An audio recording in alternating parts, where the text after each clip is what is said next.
ब्रह्म मुहूर्त क्या है? क्या हमें ब्रह्म मुहूर्त की समझ है? क्यों ज़रूरी है ब्रह्म मुहूर्त में उठना? हमारे ऋषि मुनियों ने ब्रह्म मुहूर्त को क्यों इतना उत्तम बताया है? इसी सभी जानकारी के साथ मैं आपके साथ इस वीडियो में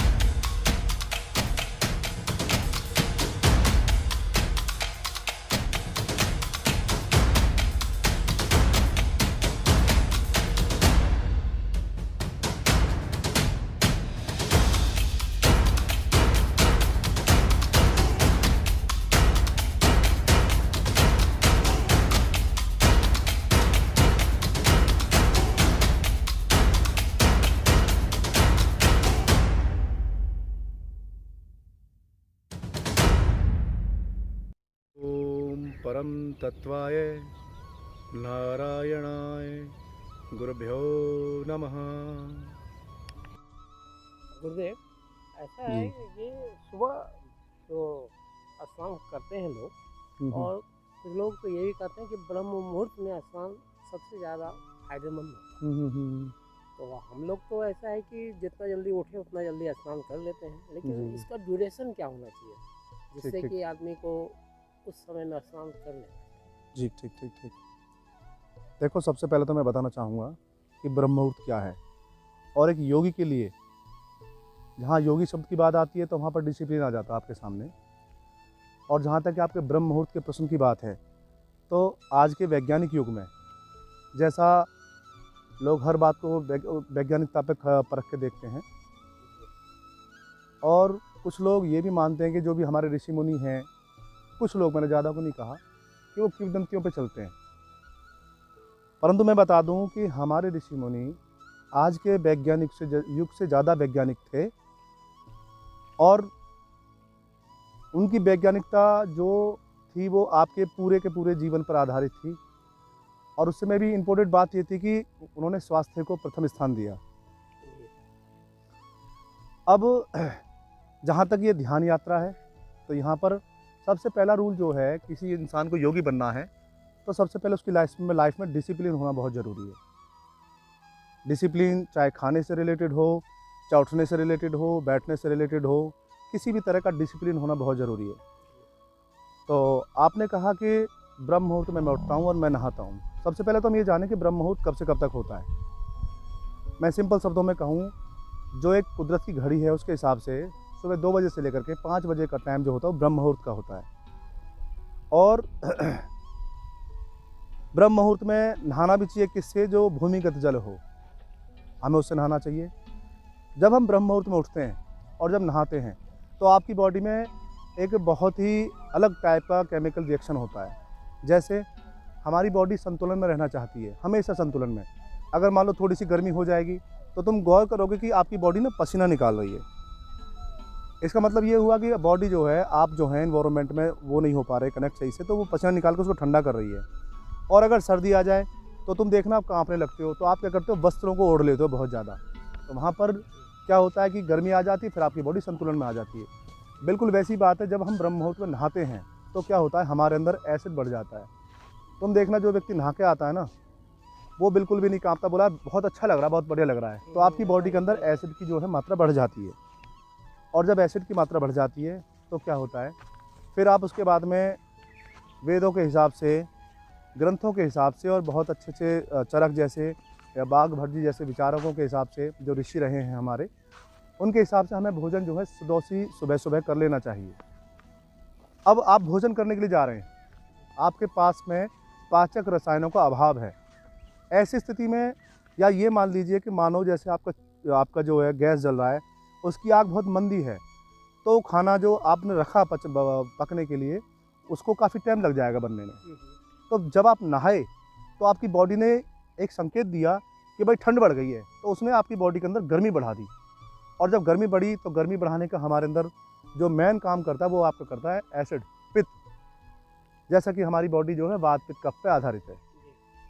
तो वो कितने वैज्ञानिक थे, वो जानते थे कि यार हमें अभी थोड़ी देर में खाना खाना है, और खाना खाना है तो हमारे अंदर एसिड की मात्रा होनी चाहिए, यानी अग्नि प्रज्वलित होनी चाहिए।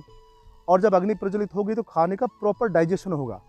और जब अच्छा भोजन पचेगा तो रस रक्त मांस मेद हड्डी मज्जा शुक्र तेज आपके सभी के सभी जो तत्व हैं वो सही मायने में बहुत अच्छे ढंग से बनेंगे। और इसे ही आप इम्यूनिटी भी कहते हैं। जी, तो आजकल तो यही प्रचार चल बिल्कुल, रहा है। आप तो ये है कि ये खा लो, आपकी इम्यूनिटी बढ़ जाएगी, वो कर लो, वो आपकी इम्यूनिटी बढ़ जाएगी। अष्ट धातु जितने भी पंचकोश हैं, मन से, शरीर से, आत्मा से सारे पुष्ट होने चाहिए। तो सबसे बड़ी बात है कि ब्रह्म मुहूर्त में लोग उठते ही कहाँ हैं? आज तो उनका ब्रह्म मुहूर्त भी चला जाता है, सुबह का भोजन का भी चला जाता है, वो 10 बजे उठते हैं। तो ऐसे जो लोग हैं, ये सोच लीजिए वो खुद अपना संतुलन बिगाड़ रहे हैं और भविष्य में वो ऐसे भयानक रोगों से ग्रसित हो जाएंगे और दोष एक ही देंगे, भगवान आपने ये क्या किया। तो हमारे ऋषि मुनि बहुत ज़्यादा साइंटिफिक थे। और पर हमें जो ना आज एक बात कहने की आदत पड़ गई है, किंवदंती वाली बात की आदत पड़ गई है। तो आप उठें, सुबह सुबह नहाएं। अच्छा, इसमें भी एक बात है, अगर मान लो आपके अंदर एसिड ऑलरेडी बढ़ा हुआ है, तब मैं कहूँगा कि आप ब्रह्म मुहूर्त में थोड़े से गर्म पानी से नहा लें। अगर गर्म पानी से नहाएंगे तो आपकी बॉडी को संकेत मिलेगा कि बाहर गर्मी है, तो वो आपके अंदर कफ को बढ़ा देगी, क्योंकि वो नॉर्मल करेगी। ऐसे केस में क्या होगा, आपका एसिड नॉर्मल हो जाएगा। इस ब्रह्मांड का, इस प्रकृति का जो मूल सूत्र है वो यही है कि ये सब चीज़ संतुलन करती है। आप प्राय देखिए वृक्षों को, उनकी शिखा केंद्र की ऊपर की तरफ जाएगी। आप बड़ी से बड़ी बिल्डिंग बनाते हैं, बिल्कुल सीधी खड़ी करते हैं, बिल्कुल ऐसे साइड में खड़ी नहीं करते। और करते भी हैं तो उसको एक्स्ट्रा आप स्ट्रेंथ देते हैं। हम धरती पे चल रहे हैं खड़े होकर के, तो वहाँ भी सेंट्रलाइज हैं एक तरह से। तो ये जो संतुलन है, ये एक बहुत बड़ी चीज़ है। और संतुलन ही स्वास्थ्य है और संतुलन ही इम्यूनिटी है। ऐसा नहीं होता कि कोई बहुत अच्छी चीज़ आपने खा ली, आपकी इम्यूनिटी बढ़ गई। तो ब्रह्म मुहूर्त ध्यान के लिए भी, क्योंकि आप ऊर्जावान है, उस टाइम ध्यान भी आपको करना है। अब ध्यान ऐसा तो है नहीं भाई रजाई में सोते आप ध्यान करने लगे, ध्यान बिल्कुल ऐसा नहीं होता। उसके लिए आप उठिए, आप स्नान कीजिए और उसके बाद जो है आप ध्यान करिए, मेडिटेशन करिए। और जैसे मैं बता दूं, उस टाइम एक अलग ही आभा होती है। और ब्रह्म मुहूर्त के भी चार काल हैं। जैसे एक तो आपका शिशु काल हो गया, ठीक है, एक बाल्यकाल हो गया, थोड़ा सा बड़ा हो जाता है वो, और एक में क्या होगा, पूरी तरह से युवा काल हो गया, फिर प्रौढ़ है। कई तरह से काल में डिवाइड किया गया है। तो वहाँ पर ध्यान रखना है हमें कि जो 5 से 6 बजे का टाइम है, या 4 से 5 बजे का जो टाइम है, ये ब्रह्म मुहूर्त का बेस्ट टाइम है। तो लोग कहते हैं ना भाई सुबह सुबह 4 बजे उठो ब्रह्म मुहूर्त में, जो 4 बजे का जो टाइम अक्सर बोला गया वो इसलिए बोला गया है। और हमें इसको अपने जीवन में लागू करना चाहिए। और आपने बहुत अच्छा क्वेश्चन मुझसे पूछा। बेसिकली प्राय लोग ऐसी चीज़ विषयों पर बात नहीं करते, क्योंकि जी ये ज़माना है आधुनिक मॉडर्न मेडिकल साइंस का। तो इन बातों को तो भैया जब भी 24 घंटे में कभी भी नहा लो।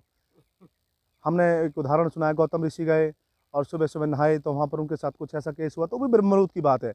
और वो भी ब्रह्म मुहूर्त में नदी में नहाने जाते थे, है कि नहीं। तो ये सारी चीज़ें हैं।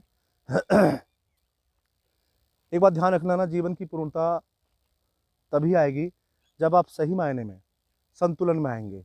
और योगी संतुलन का नाम है। जब हम एक योगी की बात करते हैं, चमकता हुआ चेहरा, शब्द सदे हुए, आंखों में एक लपक, तो ये सारी बातें जब हमारे दिमाग में पहुंच जाती है।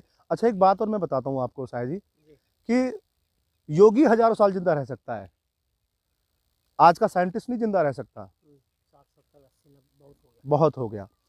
वो जो एक समझने वाली बात है, गौर करिए, जब हम लंबी उम्र की बात करते हैं, आज ऐसा कौन है जिसको लंबी उम्र नहीं चाहिए? सबको चाहिए, सबको चाहिए। ठीक है।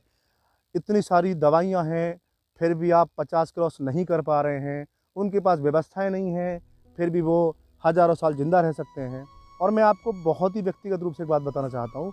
मैंने अपनी आँखों से त्यागी बाबा के सानिध्य में बातचीत की, उनके साथ रहा, उनके साथ बैठ के मैंने खाना खाया, और उनकी उम्र जो लगभग थी 179 थी। ये मेरा अनुभव है, निज अनुभव, मैं दूर की बात नहीं करता।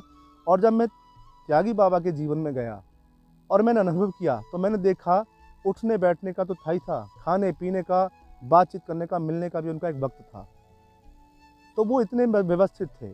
और जहाँ तक अष्टांग योग की बात है, तो वहाँ पर हम क्या पाते हैं? अष्टांग योग में हम सिस्टम पाते, एक नियम पाते, जीवन जीना एक शैली है, जीवन जीने का एक तरीका है, तो वो हम वहाँ पर पाते हैं। अब हम बात करते हैं बहुत विराट साधनाओं की, विराट ध्यान प्रक्रिया की, समाधि की बात करते हैं, और संतुलन के नाम पे हम 10 बजे उठ रहे हैं। तो मैं बता दूं, आप किसी भ्रम में ना रहें। एक योगी धीरे धीरे सत्ता है और अंत में वो पूर्ण रूप से पूर्णता को प्राप्त कर लेता है। तो ब्रह्म मुहूर्त एक कोई छोटा सा शब्द नहीं है, एक बड़ा व्यापक शब्द है। मैं लगातार 10 दिन इस पर बोल सकता हूँ आपसे, छोटे छोटे बिंदुओं को लेकर के। और एक नई बात बता दूँ, मैं जब आगे आपसे बात करूँगा तो उसमें एक बात ये होगी कि आज देखना प्राय लोगों के दांत गिर जाते हैं, छोटे छोटे बच्चों के दांत में कीड़ा लग जाता है, डॉक्टर लेकर ड्रिल लग जाता करने के लिए उसमें कि इसमें मसाला भर दो, वो भर दो। मैं एक बता दूं, विधाता की बनाई इस मशीन में हर चीज़ रीप्लांट हो सकती है। आपके गए हुए बाल वापस आ सकते हैं, आप स्किन को थोड़ा सा स्क्रैच कर दीजिए, वो रिपेयर हो सकता है। तो दांत भी जनरेशन रीजनरेशन के तहत आते हैं, ये भी रिपेयर हो जाएंगे। परंतु हम जो हैं उन्हें सही मायने में किस तरह यूज़ करें, इसके बारे में मैं आपको आगे बताऊँगा।